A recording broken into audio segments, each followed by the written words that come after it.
wabarakatuh. Sehat Pak Sareh? Alhamdulillah kita bisa bertemu lagi hari ini di pendampingan individu 4, di mana pendampingan individu 4 nanti kami masuk ke kelas untuk kegiatan observasi pembelajaran jenengan. Untuk kegiatan hari ini setelah kita rehat 1 bulan ya, di bulan Januari kemarin, alhamdulillah di awal Februari kita sudah mulai di modul 3. Nah, harapannya setelah modul 3 jenengan pelajari semakin bersemangat lagi dan semakin mendapatkan manfaat serta ilmu baru dari pelatihan guru penggerak ini. Nah, untuk kegiatan hari ini observasi kelas, kemarin RPP sudah kami koreksi Pak Sareh, jenengan mengambil kelas 3 yaitu dengan materi sikap peduli terhadap sesama. Ada beberapa hal ini yang perlu diperhatikan ketika menyusun RPP. Ada 3 yang wajib. Yang pertama tujuan pembelajaran, yang kedua langkah-langkah pembelajaran, yang ketiga asesmen. Itu harus ada dalam RPP. Nah, tadi setelah saya koreksi, ini saya belum menemukan di mana tujuan pembelajarannya. Kegiatan inti ini KIKD kan, KIKD, kemudian materi, media, langsung langkah-langkah pembelajaran. Jadi tujuan pembelajarannya apa hari ini yang mau disampaikan itu belum nampak di sini. Begitu. Apa saya yang kurang jeli? Itu kan komponen yang harus ada di RPP ya. Jadi tujuan pembelajaran, langkah-langkah dan asesmen. Langkah-langkah sudah, asesmen penilaian ini sudah ada. Jadi mohon nanti diperbaiki, tambahkan tujuan pembelajarannya. Gitu ya. Biasanya di B, yang tujuan setelah kompetensi inti kemudian tujuan dari kompetensi dasar atau di bawahnya kompetensi dasar. Itu yang pertama terkait RPP. Kemudian yang kedua, ini alokasi waktu kita kan hanya 2 jam pelajaran ya. Jadi RPP yang dibuat pun mengacu kepada 2 jam pelajaran. Berarti 2 kali 35 menit. Dalam kurung 1 pertemuan. 2 jam tapi 1 pertemuan gitu. Jadi itu kemudian nanti untuk observasi yang saya nilai itu ada 3 Pak. Mungkin jenengan sudah mempelajari lembar kerjanya. Observasi yang pertama itu bagaimana jenengan bisa mengembangkan lingkungan kelas yang memfasilitasi murid belajar secara nyaman. Jadi bagaimana jenengan bisa menciptakan lingkungan yang nyaman, itu yang pertama.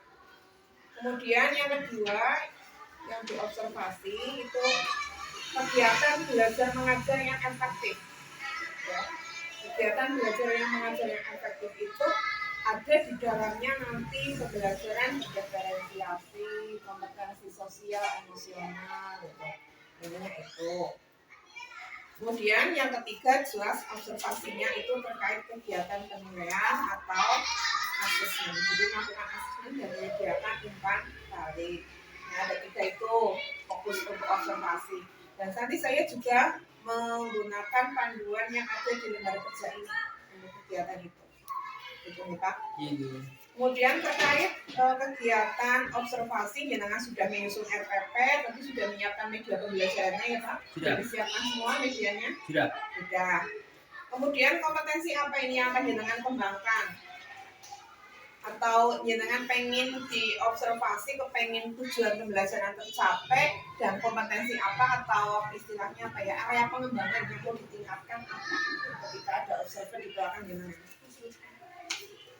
Area yang ingin kembangkan dari saya jenengan tentang kemampuan untuk mengajar. Ini tadi yang membuat siswa itu nyaman untuk belajar di situ. Dan juga khususnya karena saya belajar di guru penggerak, ini salah satu tantangannya untuk mengembangkan pembelajaran berdiferensiasi. Ini sudah saya pernah coba dan memang agak kewalahan, tetapi saya akan selalu mencoba dan hari ini pun akan dicoba. Semoga dengan sering mencoba lama-lama cek. Ya. Berarti jenengan pengen nanti yang dikembangkan ketika ada observer di belakang yang memantau pembelajaran jenengan itu bagaimana jenengan bisa menerapkan pembelajaran diferensiasi sekaligus menciptakan kelas yang nyaman bagi anak gitu ya. Nah nanti kelas yang nyaman itu berarti terkait budaya positif juga di situ. Karena budaya positif kan sehari-hari yang dilakukan ya. Itu sudah melekat gitu, jadi kebiasaan gitu di situ. Kemudian hari ini kan jenengan mengambil kelas 3 ini. Ya, ini kenapa ini? Apakah materinya memang hari ini kelas 3 sesuai jadwal atau memang jenengan ada yang ingin ditingkatkan di kelas 3 itu? Kenapa mengambil kelas 3 itu bukan kelas 2 atau 1? Karena jenengan guru agama. Pertama memang ini sebuah kebetulan karena jadwal saya di hari Kamis memang di kelas 3. Yang kedua selain kebetulan adalah keniatan, dimana di wawancara sebelumnya saya sudah mengatakan bahwa ini adalah pilot projectnya saya di kelas 3 seperti itu. Dan kemudian saya merasa juga di kelas 3 ini materi yang paling cocok untuk diferensiasi juga hari ini. Jadi pas sekali ya Pak. Pas. Harapannya dengan jenengan nanti mengambil kelas 3 sebagai kelas unggulan atau contohkan bagi kelas yang lain, betul-betul jenengan bisa mengembangkan ilmunya di situ. Sekaligus menjadi pembiasaan positif bagi anak-anak gitu ya. Itu kemudian materinya ini sikap peduli terhadap sesama. Tentu jenengan sudah menyiapkan asesmennya ya, mau seperti apa begitu, karena asesmen nanti yang akan mengukur apakah keberhasilan jenengan itu mengajar sudah sukses itu ya, sudah seperti yang diinginkan, seperti yang ditargetkan gitu. Berarti sudah semuanya disiapkan. Itu. Terima kasih kalau sudah siap semua, nanti langsung saya observasi di kelas 3 langsung pembelajaran jenengan itu. Terima kasih. Terima kasih.